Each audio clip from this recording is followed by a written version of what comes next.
of my national security team as we developed more information about the possibility that we had located bin Laden hiding within a compound deep inside Pakistan.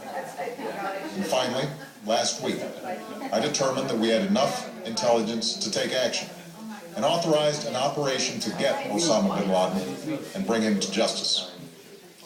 Today, at my direction, the United States launched a targeted operation against that compound in Abbottabad, Pakistan. A small team of Americans carried out the operation with extraordinary courage and capability. No Americans were harmed.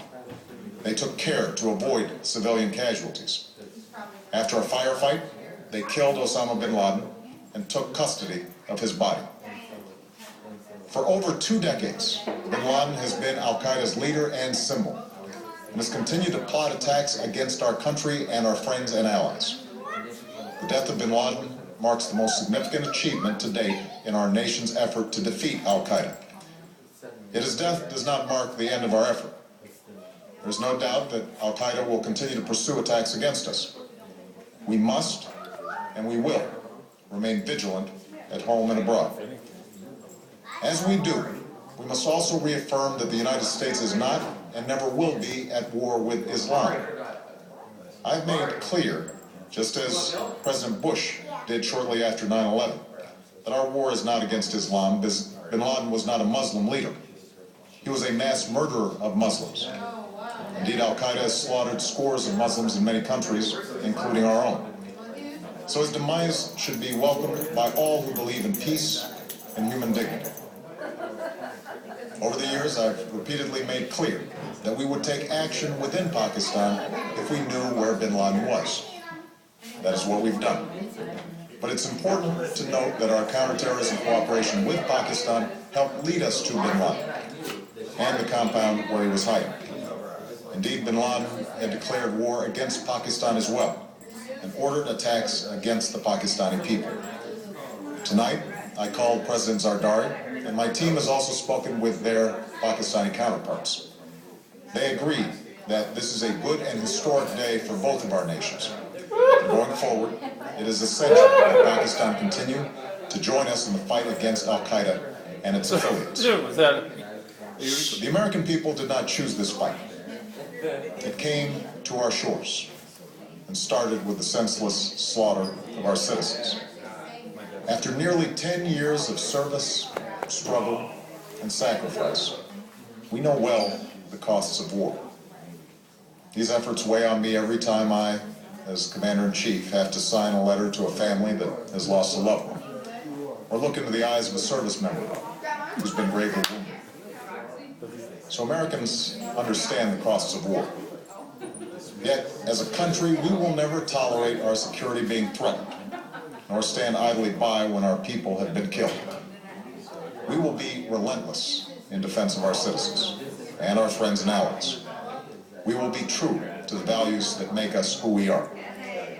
And on nights like this one, we can say to those families who have lost loved ones to al-Qaeda's terror, justice has been done. Tonight we give thanks to the countless intelligence and counterterrorism professionals who've worked tirelessly to achieve this outcome.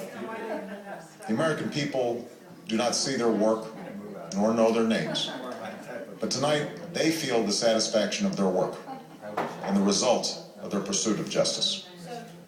We give thanks for the men who carried out this operation, for they exemplify the professionalism, patriotism, and unparalleled courage of those who serve our country. And they are part of a generation that has borne the heaviest share of the burden since that September day.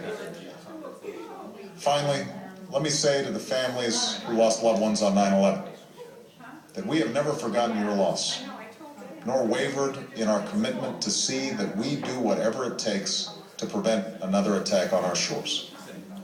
And tonight, let us think back to the sense of unity that prevailed on 9/11.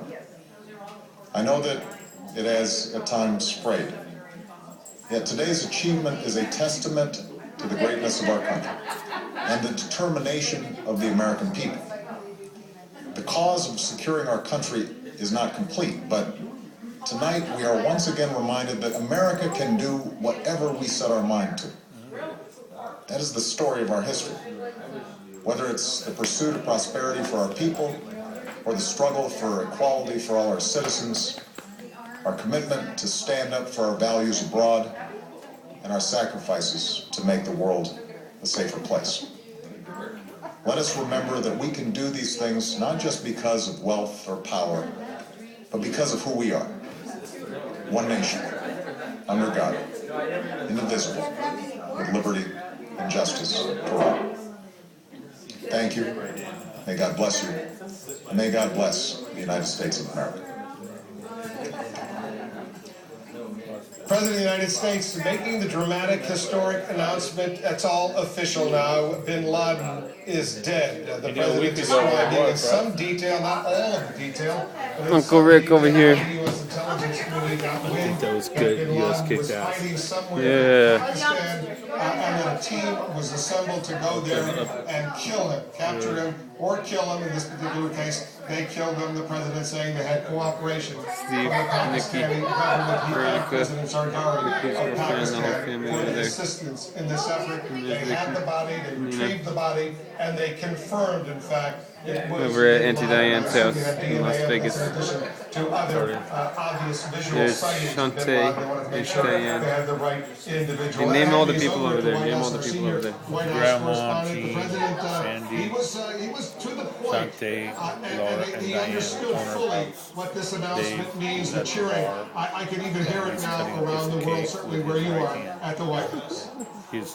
Wolf, this crowd behind me outside of the White House gate was building literally as the president spoke. The president laid out some new details. First of all, he confirmed what we reported here.